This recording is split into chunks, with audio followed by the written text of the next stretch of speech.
नमस्कार। इसी परिवार के आप सभी सदस्यों का द ऑफिसर्स लाइब्रेरी के यूट्यूब चैनल पर स्वागत है।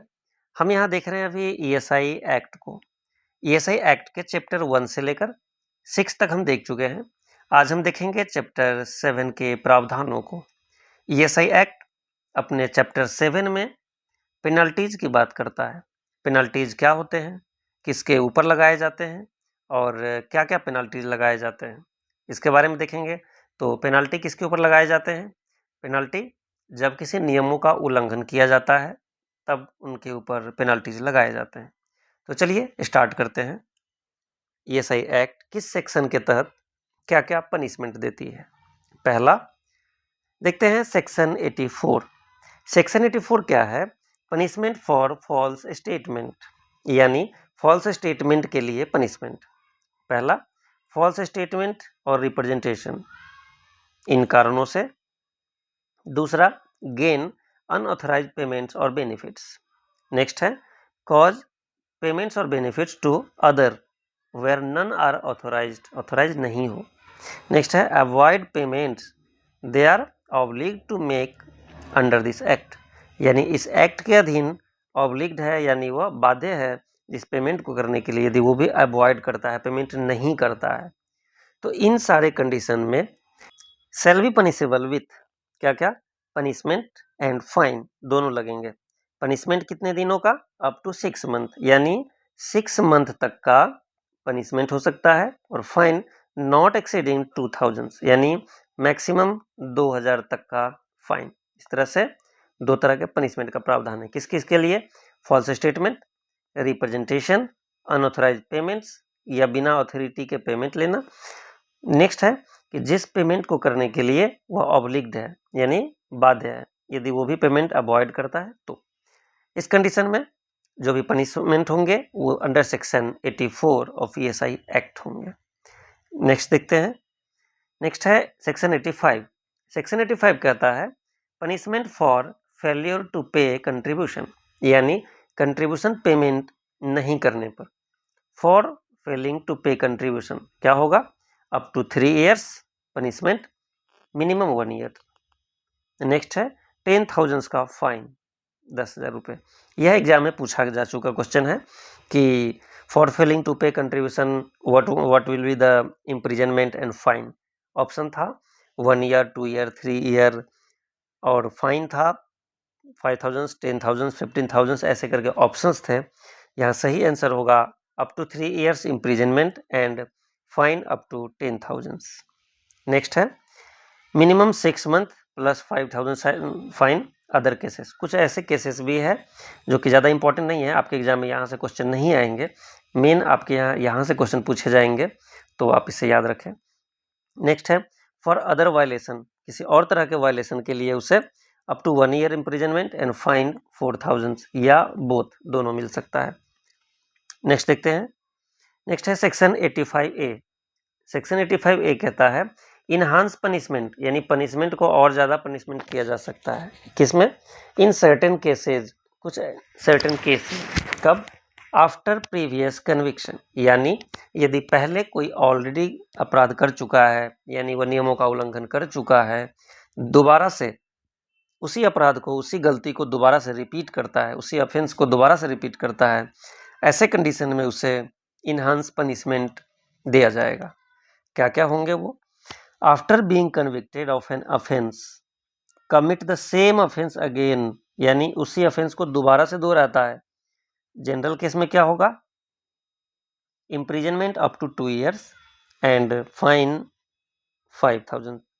नेक्स्ट है for failure to pay contribution by an employer क्या होगा? Imprisonment up to 5 years and fine 25,000 तक का। तो आपने पहले देखा यहाँ क्या था? 3 years प्लस 10,000। अब 3 years को बढ़ा करके 5 year कर दिया गया और 10,000 को बढ़ा करके 25,000 कर दिया गया। इसी को कहा जाता है इनहांस पनिशमेंट, यानी पनिशमेंट को बढ़ाना। इस केस में यदि same offence again and again repeat किया जाता है। चलते हैं नेक्स्ट की ओर। नेक्स्ट है हमारा section 85B, power to recover damages. Damages को रिकवर करने का पावर क्या है देखते हैं। If an employer fails to pay contribution the corporation may impose a penalty. Corporation एक पेनाल्टी लगा सकती है, कब? यदि कंट्रीब्यूशन पेमेंट नहीं किया जाता है उस केस में, तो डैमेजेस लगाया जाएगा। The amount of arrears as per regulations. As per regulation क्या होगा? The employer will be given a reasonable opportunity to be heard. Opportunity दिए जाएंगे, पेनल्टी लगाने के बाद उसे अपना केस रिप्रेजेंट करने का अपॉर्चुनिटी दिया जाएगा। ये इंपॉर्टेंट पॉइंट है। नेक्स्ट है डैमेजेस में बी रिड्यूस्ड और वेव्ड। किसके लिए? For sick industrial companies. कुछ ऐसे कंपनीज होते हैं जो कि सिक कंपनी में आते हैं, तो वैसे के लिए डैमेजेस को रिड्यूस किया जा सकता है और वेव भी किया जा सकता है। नेक्स्ट है डैमेजेस कैन बी रिकवर्ड, यानी डैमेजेस को रिकवर किया जा सकता है। यह सेक्शन था हमारा सेक्शन 85B। नेक्स्ट है सेक्शन 85C। ये क्या कहता है? Power of court to make orders. Court का पावर ऑर्डर्स के लिए क्या होगा इसमें? If convicted for unpaid contribution. यदि कोई कन्विक्टेड है किस चीज के लिए? अनपेड कंट्रीब्यूशन का उसने पेमेंट नहीं किया है, तो कोर्ट क्या करेगी?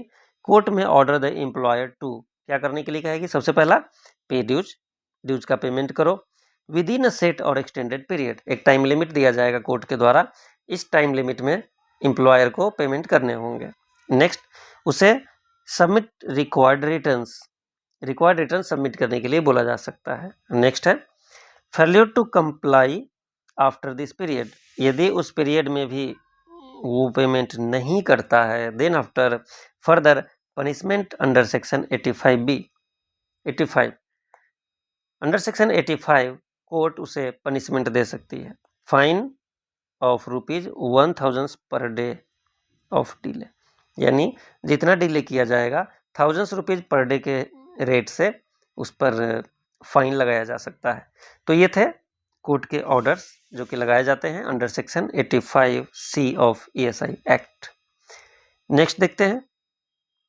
नेक्स्ट है सेक्शन 86। सेक्शन 86 प्रोसिक्यूशन से रिलेटेड है। प्रोसिक्यूशन के लिए क्या प्रावधान है, शॉर्टकट में देखते हैं। प्रायर सैंक्शन की आवश्यकता होती है। प्रायर सैंक्शन किससे? फ्रॉम द इंश्योरेंस कमिश्नर, यानी IC, जो हमारे IC होते हैं, या फिर और एन ऑथोराइज ऑफिसर। IC या फिर ऑथोराइज ऑफिसर से प्रायर सैंक्शन के बाद ही प्रोसिक्यूशन स्टार्ट किया जा सकता है। नेक्स्ट है ट्राइड बाय, किसके द्वारा? फर्स्ट क्लास मजिस्ट्रेट और एबव। किसके द्वारा? तो फर्स्ट क्लास मजिस्ट्रेट और उससे ऊपर के मजिस्ट्रेट के द्वारा ही प्रोसिक्यूशन किया जाएगा। नेक्स्ट है रिटन कंप्लेंट नीडेड। रिटन में कोई कंप्लेन होना आवश्यक है प्रोसिक्यूशन के लिए। तो ये था हमारा 86 सेक्शन। नेक्स्ट सेक्शन 86A, धारा 86A में क्या कहता है? कंपनियों द्वारा अपराध। कंपनी के द्वारा जो अपराध होते हैं वो देखते हैं इसमें क्या है। यदि अपराध कंपनी के द्वारा किया गया है तो कंपनी के जिम्मेदार व्यक्ति, कौन है? जिम्मेदार व्यक्ति और कंपनी दोनों दोषी माने जाएंगे। कंपनी के जिम्मेदार व्यक्ति भी और कंपनी दोनों दोषी माने जाएंगे। लेकिन यदि व्यक्ति यह सिद्ध करता है, यदि यह सिद्ध करता है कि अपराध जो है बिना उसकी जानकारी के हुआ है, यानी उसके जानकारी में अपराध नहीं है, या फिर जानकारी में है उसके लिए उसने पूरी सावधानी बरती हो, तब वह दोषी नहीं होगा। नेक्स्ट है यदि अपराध किसी की सहमति या लापरवाही से हुआ हो। जिसकी सहमति या जिसकी लापरवाही से वह अपराध किया गया होगा, वह व्यक्ति भी दोषी माने जाएंगे। यह था हमारा धारा 86A, कंपनियों के द्वारा अपराध। कंपनी के द्वारा अपराध में जिम्मेदार व्यक्ति एवं कंपनी प्राइमा फेसिया दोनों दोषी माने जाएंगे। यदि वह व्यक्ति यह सिद्ध कर देता है कि अपराध उसकी जानकारी के बिना हुआ है या पूरी सावधानी बरती गई फिर भी हो गया, तो ऐसे कंडीशन में उसे दोषी नहीं माना जाएगा। परंतु किसी की सहमति या लापरवाही से हुई है तब वह दोषी जरूर माना जाएगा। तो यह था हमारा पेनल्टीज चैप्टर 7। एक बार हम रिवीजन कर लेते हैं, ऊपर से देखते हैं कि इम्पोर्टेंट इसमें क्या क्या थे। सबसे पहला सेक्शन 84 में, सबसे पहला तो सेक्शन ही इम्पोर्टेंट है। यह पनिशमेंट फॉर फॉल्स स्टेटमेंट किस सेक्शन में है? तो 84 में है। उसके लिए पनिशमेंट का क्या प्रावधान है? तो 6 मंथ तक का इम्प्रिजनमेंट और 2000 तक का फाइन, ये इंपॉर्टेंट थे यहाँ से। नेक्स्ट 85 में क्या था? For failing to pay contribution, इसके लिए अप टू 3 इयर्स और 10,000 का फाइन, यह इंपॉर्टेंट था। यह एग्जाम में कुछ ऑलरेडी पूछा गया है, मिनिमम 1 ईयर का था।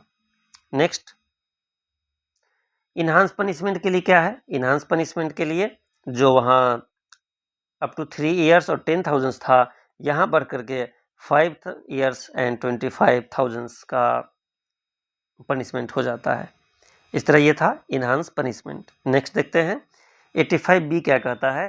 Power to recover damages. इसके लिए इसमें जो इम्पोर्टेंट है वो है कि क्या डैमेजेस को वेव और रिड्यूस किया जा सकता है? तो हाँ, किया जा सकता है, रिड्यूस भी किया जाता है और वेव भी किया जा सकता है, परंतु किसके लिए? तो सिक इंडस्ट्रियल कंपनीज के लिए। क्या डैमेजेस को रिकवर किया जा सकता है? बिल्कुल, damages can be recovered. Next section 86C क्या कहता है?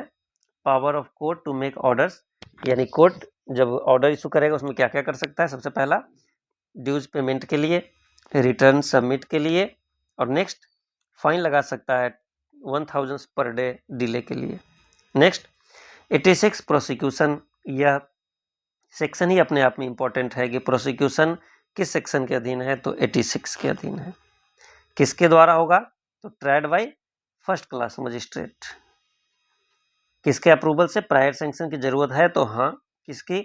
आईसी या किसी ऑथोराइज ऑफिसर के द्वारा। नेक्स्ट और लास्ट है ये धारा 86A, इसमें कहता है कि यदि कोई कंपनी द्वारा अपराध किया गया है तो उसके जिम्मेदार व्यक्ति व कंपनी दोनों दोषी माने जाएंगे, लेकिन यदि वह व्यक्ति सिद्ध करता है या व्यक्ति यदि सिद्ध कर देता है कि अपराध उसकी जानकारी के बगैर हुई है, तब उसे दोषी नहीं माना जाएगा। परंतु एक क्लॉज और है, यह क्लॉज है कि यदि अपराध किसी के सहमति और लापरवाही से हुई है तो सहमति या लापरवाही करने वाला व्यक्ति भी दोषी माना जाएगा।